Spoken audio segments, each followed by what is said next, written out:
right. I'm going to get back to the agenda. What else do I need to adjourn? Talk ready to go home. Oh, okay. Any other comments? Any other things? Yeah. Yes. I just one. I've written Chrissy a letter earlier this week about what's our format. You know, we tentatively agreed to a format for our meeting in October 2nd. I just wanted to make sure. I think it's October 7th, isn't it? I thought it's 2nd. Maybe it changed. Is it 7th? It's the 7th. It's Okay. the first Tuesday. Okay. That's what your letter says too. It says 7. Okay. So we tentatively, well, we talked about it, at our last meeting, that we would have the investigators there, and that, we would take, we said it, but there was no oppositional voices. I don't know what direction we're going on that in terms of the format. Because my request is what I requested early on in February is that the board be able to vote to accept or reject the report.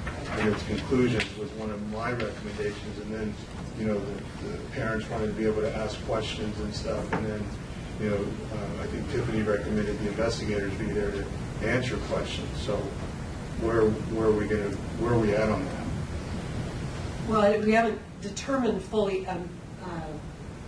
format, but I don't have quite the same memory that you're purporting to have about whether the investigators would be there and whether there would be questions. I remember the question.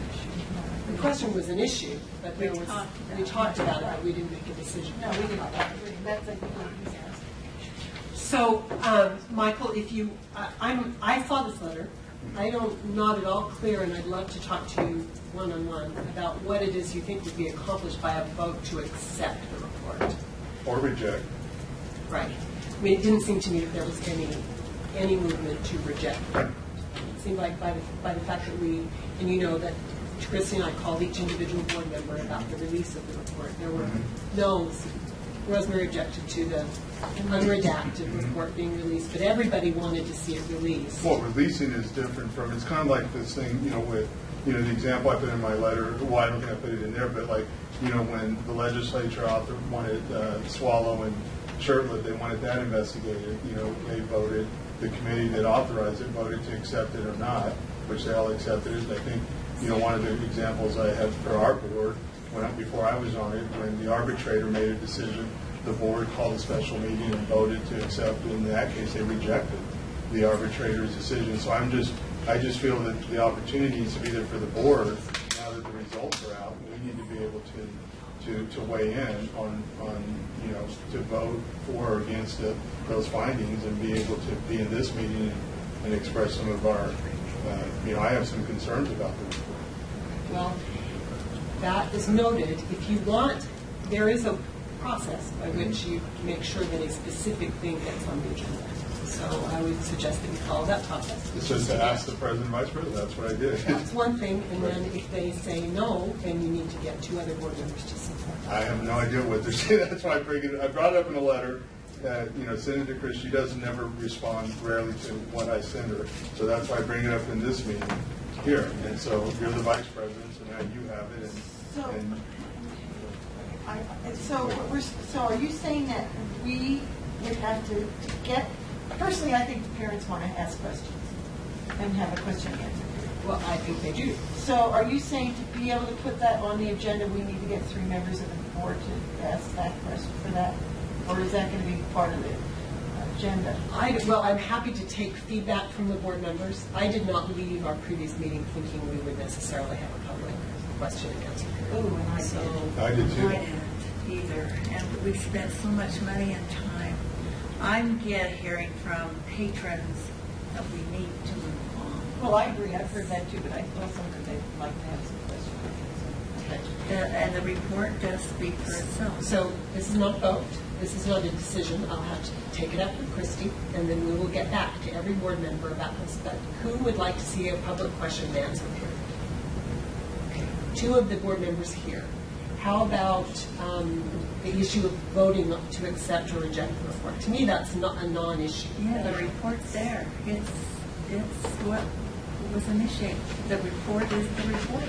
But when you voted, Laurel, when the arbitrator made a decision, you voted against that. That is a different. I don't see the analogy there, Michael, because we asked for an arbitration report, and then we have an obligation to say we accept or reject it. But that This happened is not, too. but this is not a specific complaint that's being brought through the system. And, I mean, it just isn't the same kind of report at all as an arbitrator's. So I guess, can we talk about this in more detail? Because I really just don't see, I mean, I have no problem voting. We could set it up that way. But what it sounds to me like you want to do is have an opportunity to voice your objections to the report. Not really that you're Absolutely. interested In this in meeting, that. yeah, because I voted to finance it. I voted, as one of the first members to publicly say that we should have it. I absolutely feel that it, as a member of this governing body, should have the opportunity to express some of my concerns with the results of that. Okay.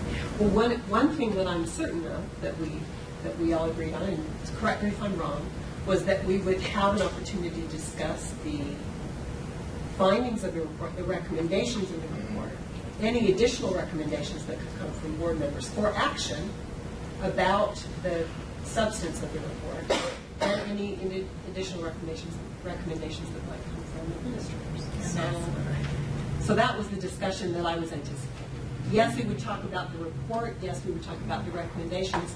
Mostly what we all want to do, I thought, was focus on the future. How do we make changes to ensure that we enact the lessons that we've learned from the process, from the report, from the internal discussion, and that we all have an opportunity to talk about that. What can we do at this point going forward? Well, I agree with that, but there's some glaring mistakes in that report that are just inaccurate, that if you base the future and decisions based on a faulty report, then we're going to just be like a dog chasing our tail. So, I'd like to iron those issues out. And you made the recommendation, Tiffany. I don't know what you meant by it, but I understood you said that you would like to have the investigators there to answer questions, or did I misunderstand? Yeah, no. And I agree. I guess my question, I don't mind having the public come and ask questions, but I don't think they should ask us questions. I think that those would be questions for the investigators only. I agree with that. That's what I understood. But so I have a question now, though, for you, Michael. What are the glaring things that are wrong with that report? Well, You want me to answer that that now? Mr. Osler was available for the closed Yeah. session. That's right. And he did receive feedback with respect to typographical errors that, were corrected before the report was in fact released. And, so with respect to errors, I think that was the time to address those Right, concerns. and we did have that Now, discussion. the report has now been made public, and With the opportunity to make any corrections that need to be done. You mean in our previous discussion. In our executive meeting that Mr. Claren chose not to go to. Right, but I chose not to come to that, and I wrote a letter on that too, is because the RFP and what we agreed to is that report would be given to the board and that we would have that discussion. And I said, I'm not going to go into closed session with Mikkel and Janet Roberts there interjecting, their opinion on it when this is something that I felt should have come to the board. So I wasn't going to waste my time, coming to a meeting like that. But I still feel, we should publicly, at any rate, have the opportunity again to weigh in on those findings. And I think the frustration, Michael, is that there was an opportunity to weigh in on the correctness or incorrectness of the report from the standpoint of errors, which you chose not to participate in. So it's a little bit frustrating to have you say, well, there are errors in the report when you didn't communicate them when the opportunity was presented. Well, because I didn't feel we followed the process, was understand. that when you're going to have the people that I were, understand what you're saying. part of I'm just that trying to make investigation, it clear. in the meeting. Just trying to make it clear why there's confusion and some frustration. Well, there should be. I mean, if you're not going to follow the process we agreed to, I'm not going to participate. Point taken. Joan or Christina, do you have anything to add that would help us to make that final decision about that? I believe that the time for discussing the personnel implications of that report was in closed session. And I don't, personally, I am not sure that a question and answer session is appropriate, particularly with respect to questions to the board from the public. The investigator's report does speak for itself. It's at the board's discretion whether it wants to ask Mr. Osler back to answer further questions. And what can they answer? About that, but that would be, my concern would be that there really wouldn't be much additional information that could be stated that isn't in the report. And that the time for addressing errors has passed. Christina, did you have anything? I think I would just add a few things. One, that given the length of time that Mr. Osler spent interviewing people and presumably the large quantity of notes he has and documents and evidence to support his report, it may be difficult for him to point, line by line to where evidence is if questions are just sprung on him in an open meeting. And if the board decided that the appropriate approach was to allow the public to ask questions, it might be more appropriate to do what we did last time, which is have people submit written questions so Mr. Osler could be appropriately prepared to answer those questions. And that it wouldn't be a verbal, well, what about this? And could turn antagonistic if you allow it just to be a verbal, because that opens it up to, well, why wasn't that in the report? Well, blah, blah, blah, blah. And that's not the kind of thing that I think that you as a board who hired Mr. Osler to do a report would want to put him in that position. So I think that would be one of the things I would think about. I had another thought. I would strongly concur that if you are inclined to ask him back for questions, that you attempt to gather those questions in writing in advance. And also, personnel issues are appropriately discussed in closed sessions, so depending on the nature of the questions, he may not be able to answer all those things in a public forum. Anyone else want to offer advice at this point on the board? I would like to say we've already spent, I can't wait to get the bill. And I am hearing from constituents, including the school community council, let's move on. And some students that I've discussed this with are sick and tired of this. High school students, and they feel that it's choosing great work.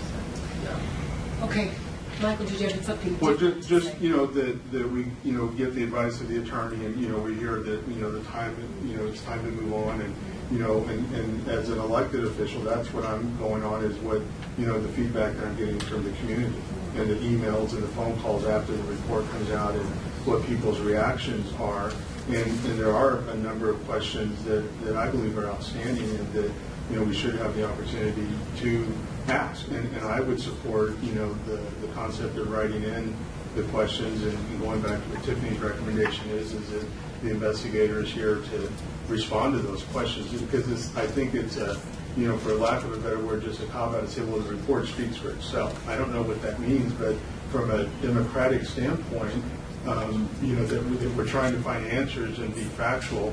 I don't think it can stand on its own. And we should have the opportunity to ask the investigators, and if we do it in writing, I can support that. All right, I appreciate that from everyone, and I think what I need to do now is to say that I'll take it under advisement. I need to speak with Christy. I need to speak with Doug. We will get back in touch with all the board members about the proposed format for the meeting.